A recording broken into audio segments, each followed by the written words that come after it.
Hello നമസ്കാരം, താരാസൗണ്ട് ഡയറക്ടറിലേക്ക് എല്ലാവർക്കും സ്വാഗതം. നമ്മൾ 2 ദിവസം മുമ്പ് മഴ പെയ്തതിൻ്റെ ഒരു വീഡിയോ ക്ലിപ്പാണ് ഇവിടെ കാണിക്കണത്. അപ്പോൾ അതൊക്കെ ഭയങ്കര കൂടുതലായിട്ടൊന്നും പെയ്തില്ല, ഒന്നും നനഞ്ഞു പോയിന്ന് മാത്രമേ ഉള്ളൂ. എന്നാലും ഒന്ന് പൊടിയൊക്കെ ഒതുങ്ങി ഒന്ന് നനഞ്ഞ് ചെടികളൊക്കെ ഒന്ന് നനഞ്ഞു പോയി. അപ്പോൾ അതൊന്ന് ഞാൻ ഒരു ക്ലിപ്പ് എടുത്തെന്ന് മാത്രമേ ഉള്ളൂ. പിന്നെ ഞാൻ ഇന്ന് 2 ചെറിയ ചെറിയ റെസിപ്പീസിൻ്റെ വീഡിയോ ആണ് കാണിക്കണത്.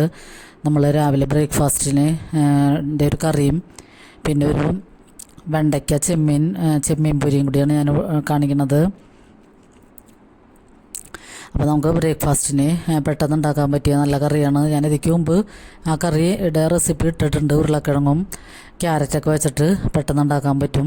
അപ്പോൾ നമ്മൾ ഉരുളക്കിഴങ്ങും ക്യാരറ്റൊക്കെ ഇവിടെ അരിഞ്ഞെടുത്തിട്ടുണ്ട്. പിന്നെ അതിലേക്ക് ഒരു സവാള, പച്ചമുളക്, കറിവേപ്പില, ഒരു കഷ്ണം ഇഞ്ചി എല്ലാം കൂടി എടുത്തിട്ട് നമുക്ക് കുക്കറിൽ വേവിച്ചെടുക്കാം. ഒരു വിസിൽ കേട്ടാൽ മതിയാകും. അപ്പം ഇങ്ങനെ തന്നെ നമ്മൾക്ക് സ്റ്റൂവും വയ്ക്കാം, തേങ്ങാപ്പാലൊക്കെ ഒഴിച്ചിട്ട് സ്റ്റൂവായിട്ടും വയ്ക്കാം. മസാല സ്പൈസസൊക്കെ ചേർത്തിട്ട് ഞാനിപ്പോൾ അങ്ങനെയല്ല ചെയ്യണത്. പിന്നെ നമുക്ക് അത് വെന്ത് കഴിഞ്ഞിട്ട് ഒരു പകുതി സവാളയും കുറച്ച് കറിവേപ്പിലയും കൂടി എടുത്തിട്ട് ചീനച്ചട്ടിയിൽ വെളിച്ചെണ്ണ ഒഴിച്ച് അതൊന്ന് ചൂടാകുമ്പോൾ ഇതിട്ട് കൊടുത്തിട്ട് ഒന്ന് വഴറ്റാം. പിന്നെ അതിലേക്ക് ഞാൻ 1/4 ടീസ്പൂൺ മഞ്ഞൾപ്പൊടിയും ഒരു 1/2 ടീസ്പൂൺ ഗരം മസാലപ്പൊടിയും കൂടി ചേർത്തിട്ട് ഒന്നും കൂടി വഴറ്റിയിട്ട് കുറച്ച് ഗാർലിക് പൗഡറും കൂടി ചേർക്കാനുണ്ട്. അതും കൂടി ചേർത്തിട്ട് നമുക്ക് ഈ വേവിച്ച് വെച്ചിരിക്കുന്ന ഉരുളക്കിഴങ്ങും ക്യാരറ്റൊക്കെ ഇട്ട് കൊടുക്കാം. എന്നിട്ടൊന്ന് ഉപ്പൊക്കെ പാകണമെന്നൊക്കെ നോക്കിയിട്ട് ഒന്ന് തിളക്കണ വരെ വെയിറ്റ് ചെയ്യാം. എന്നിട്ട് ഞാൻ ഇതിലേക്ക് 1/2 കപ്പ് പാലൊഴിച്ച് കൊടുക്കുന്നുണ്ട്. ഞാനിത് പശുവും പാലാണ് ഒഴിച്ച് കൊടുക്കുന്നത്. അപ്പം നമ്മൾ വെജിറ്റബിൾ കറികളൊക്കെ വയ്ക്കുമ്പോൾ ഇങ്ങനെ പശുവും പാലൊക്കെ ഒഴിക്കണതിന് കുഴപ്പമൊന്നുമില്ല. ഇപ്പം തേങ്ങാപ്പാലൊക്കെ പിഴിഞ്ഞെടുക്കാൻ നമുക്ക് സമയമില്ലെങ്കിലും നമുക്ക് ഈ പാലൊഴിച്ച് കൊടുത്താലാണ് കറിക്ക് നല്ല കൊഴുപ്പുണ്ടാവും. പിന്നെ പുട്ടും അപ്പമൊക്കെ കഴിക്കുമ്പോഴായാലും നല്ല ചാറുണ്ടാവുള്ളൂ. അപ്പോൾ അതുകൊണ്ട് ഞാൻ പാലും കൂടി ഒഴിച്ചിട്ട് ഒന്ന് തിളക്കണ വരെ വെയിറ്റ് ചെയ്യാം. അപ്പം നമുക്ക് ഈ കറി പാലപ്പത്തിൻ്റെ കൂടെ, പുട്ടിൻ്റെ കൂടെയും ചപ്പാത്തിൻ്റെ കൂടെയൊക്കെ കഴിക്കാൻ പറ്റിയ നല്ല കറിയാണിത്. പിള്ളേർക്കൊക്കെ ആയാലും ഇഷ്ടമാകും. അധികം എരിവൊന്നും ഇല്ലാതെയുള്ള നല്ല കറിയാണ്. അപ്പം നമ്മളിന്ന് അതിനുള്ള കോമ്പിനേഷനായിട്ട് പുട്ടാണ് ചുടുന്നത്, ചിരട്ടപ്പുട്ടാണ് ചുടുന്നത്. അപ്പം അതും ചിരട്ടപ്പുട്ടും ഉരുളക്കിഴങ്ങ് കറിയും ആണ് നമ്മുടെ ഇന്നത്തെ രാവിലത്തെ ബ്രേക്ക്ഫാസ്റ്റ്. അപ്പോൾ ചായയും ഞാൻ തിളപ്പിക്കാൻ വെച്ചിട്ടുണ്ട്. പാലും വെള്ളവും കൂടി ഒഴിച്ചിട്ട് ചായക്കും വെച്ചിട്ടുണ്ട്. അപ്പോൾ ഈ കറിയുടെ റെസിപ്പിയൊക്കെ ഞാൻ ഇതിക്കുമ്പോൾ ഇട്ടിട്ടുണ്ട്. അപ്പോൾ എല്ലാവരും നമ്മൾ വെക്കണ കറികളുടെ റെസിപ്പീസൊക്കെ ഇട്ടെന്ന് മാത്രമേ ഉള്ളൂ. പിന്നെ ഞാൻ ഇനി ലഞ്ചിന് കഴിക്കാനൊരു വെണ്ടയ്ക്ക ചെമ്മീൻ പൊരിയും കൂടിയും ചെയ്യുന്നുണ്ട്. ഞാൻ ഇതിക്ക് മുമ്പ് വെണ്ടയ്ക്ക മുട്ടപ്പൊരിയുടെ ഒരു റെസിപ്പി ഇട്ടിട്ടുണ്ട്. ഇതിപ്പോൾ ചെമ്മീൻ ചേർത്തിട്ടാണ് നമ്മൾ വെണ്ടയ്ക്ക തോരൻ ഉണ്ടാക്കിയെടുക്കണത്. നമ്മുടെ ബ്രേക്ക്ഫാസ്റ്റ് ഇവിടെ റെഡിയാണ്. പിന്നെ നമുക്ക് വെണ്ടയ്ക്ക അടുത്തുള്ള വീട്ടിൽ നിന്ന്, കൃഷി ചെയ്യുന്ന വീട്ടിൽ നിന്ന് ഞങ്ങൾക്ക് തന്നതാണ്. ഫ്രഷ് ആയിട്ടുള്ള വെണ്ടയ്ക്കയാണ്. അപ്പോൾ തന്നെ അവർ കട്ട് ചെയ്തെടുത്തതാണ് ഈ വെണ്ടയ്ക്ക. അപ്പോൾ അത് നമ്മൾ കഴുകിയിട്ട് ഒരു കോട്ടൺ തുണിയിൽ പൊതിഞ്ഞ് വയ്ക്കണം. അതിൻ്റെ വെള്ളം ഈർപ്പമൊക്കെ കളഞ്ഞതിന് ശേഷമാണ് അരിഞ്ഞെടുത്തേക്കണം. അപ്പോൾ നമുക്ക് അതിൻ്റെ വഴുവെടുപ്പ് കുറേ ഭാഗം, ഒരു 1/4 ഭാഗത്തോളം നമ്മൾ തോരൻ വയ്ക്കുമ്പോൾ ഉണ്ടാവില്ല വഴുവെടുപ്പ്. അപ്പോൾ അതിനുവേണ്ടി അതിൻ്റെ വെള്ളമൊക്കെ ഒന്ന് ഒപ്പി കളഞ്ഞതിന് ശേഷം ഒരു 5 മിനിറ്റ് അതിലത് പൊതിഞ്ഞ് വെച്ചതിന് ശേഷമാണ് ഞാനിപ്പോൾ അരിഞ്ഞെടുക്കണത്. അപ്പോൾ ചെറുതാക്കി അരിഞ്ഞെടുത്തിട്ട് നമ്മൾ സാധാരണ ചെയ്യണ പോലെ തന്നെ സവാളയും പച്ചമുളകൊക്കെ വാട്ടി വെണ്ടയ്ക്ക അതിലൊക്കെ ഇട്ടിട്ട് ഉപ്പും ആവശ്യത്തിനിടാം.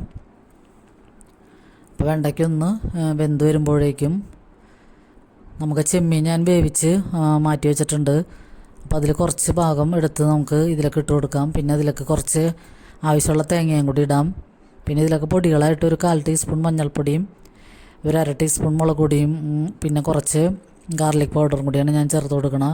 അപ്പോൾ ഗാർലിക് പൗഡർ ഉള്ളായിരുന്നു. ഇപ്പോൾ വെളുത്തുള്ളിയൊക്കെ തൊലി കളഞ്ഞ് വയ്ക്കാനൊക്കെ മടിയാണ് നമ്മൾക്കപ്പോൾ ഇങ്ങനത്തെ ചെറിയ കറികളൊക്കെ വയ്ക്കുമ്പോൾ വെളുത്തുള്ളിയുടെ ഗാർലിക് പൗഡർ ഉള്ളപ്പോൾ നല്ല ആശ്വാസമാണ്. അപ്പോൾ അത് കുറച്ച് ചിട്ടാൽ മതിയല്ലോ. പിന്നെ ചിക്കനും അങ്ങനെ വലിയ കറികളൊക്കെ വയ്ക്കുമ്പോൾ മാത്രം ഞാൻ വെളുത്തുള്ളി ഇപ്പം നന്നാക്കി എടുക്കണതുള്ളൂ. അല്ലെങ്കിൽ ഞാൻ ഒഴിവുള്ളപ്പോഴൊക്കെ വെളുത്തുള്ളിയൊക്കെ തൊലി കളഞ്ഞ് ഒരു ബോട്ടിലടച്ച് ഫ്രിഡ്ജിൽ വയ്ക്കാറുണ്ട്. അപ്പോൾ ആ വെളുത്തുള്ളിയുടെ പൊടിയും കൂടി ചേർത്തിട്ട് നമുക്ക് അടച്ച് വയ്ക്കാം. അപ്പോൾ ചെമ്മീനും തേങ്ങയും കൂടി ഇടാം നമുക്ക്. അപ്പോൾ ആ ചെമ്മീനും തേങ്ങയും ഫ്രിഡ്ജിലിരുന്ന കാരണം ചെറിയ തണുപ്പുണ്ട്. അപ്പോൾ അത് നമുക്ക് ഒന്നുകൂടി മൂടി വെച്ചിട്ട് 2 മിനിറ്റ് നേരം മൂടി വയ്ക്കാം. അതിന് ശേഷം പൊടികൾ ഇട്ട് കൊടുത്തിട്ട് ഒന്നുകൂടി മിക്സ് ചെയ്യാം. ആവശ്യത്തിന് ഉപ്പും കൂടി ചേർക്കാം. അപ്പോൾ ലഞ്ചിന് ഞങ്ങൾക്ക് ചാറ് കറിയൊക്കെ വേറെ ഉണ്ട്. അപ്പോൾ ഇതൊരു തോരൻ കറിയായിട്ട് ഇത് വയ്ക്കുന്നതാണ്. അപ്പോൾ ഇപ്പോൾ വ്യൂസൊക്കെ വളരെ വളരെ കുറവാണ്. എന്നാലും നമുക്ക് വീഡിയോ ഇടാതിരിക്കാൻ പറ്റില്ലല്ലോ. അപ്പോൾ അതുകൊണ്ട് വീഡിയോ എല്ലാ ദിവസവും റെഗുലറായിട്ട് ഇട്ട് പോകുന്നെന്ന് മാത്രമേ ഉള്ളൂ. അപ്പോൾ നിങ്ങളൊന്ന് എല്ലാവർക്കും ഷെയർ ചെയ്ത് കൊടുക്കുകയാണെങ്കിൽ നമ്മുടെ വീഡിയോസൊക്കെ എല്ലാവരിലേക്കും എത്തും. അങ്ങനെ എല്ലാവരും ഒന്ന് സപ്പോർട്ട് ചെയ്യുക. അപ്പോൾ നിങ്ങൾ കണ്ടുകൊണ്ടിരിക്കുമ്പോൾ തന്നെ ലൈക്ക് ചെയ്യാൻ മറക്കരുത്. അപ്പോൾ നമ്മുടെ ചെറിയ ചാനലിനെയും കൂടി ഒന്ന് സപ്പോർട്ട് ചെയ്ത് മുമ്പോട്ട് കൊണ്ടുവരാൻ എല്ലാവരും ഒന്ന് സഹായിക്കണം. അപ്പോൾ നമ്മുടെ വെണ്ടയ്ക്ക ചെമ്മീൻ പൊരി ഇവിടെ റെഡിയാണ്. അപ്പോൾ ഇത് ചോറിൻ്റെ കൂടെ ലഞ്ചിൻ്റെ കൂടെ ചാറ് കറിയും ഇതും കൂടി കൂട്ടിയാൽ തന്നെ നല്ലൊരു അടിപൊളി കറിയാണ്.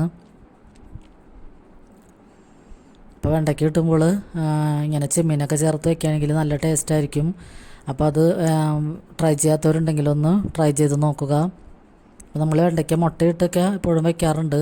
അപ്പോൾ ചെമ്മീനിട്ട് വയ്ക്കുമ്പോഴും അടിപൊളി ടേസ്റ്റാണ്. ഏത് പച്ചക്കറിയിലായാലും ചെമ്മീൻ ഇടുകയാണെങ്കിൽ നല്ല ടേസ്റ്റായിരിക്കും. ഞാൻ മിക്കതിലും അച്ചിങ്ങയിലും കായയിലൊക്കെ ചെമ്മീൻ ഇടാറുണ്ട്. അപ്പോൾ ഇങ്ങനെ ട്രൈ ചെയ്യാത്തവരൊന്നും ട്രൈ ചെയ്ത് നോക്കുക. അപ്പോൾ നമ്മുടെ ഈ 2 റെസിപ്പീസും കൂടെ റെഡിയാണ്. അപ്പോൾ എല്ലാവർക്കും ഒരുപാട് നന്ദി.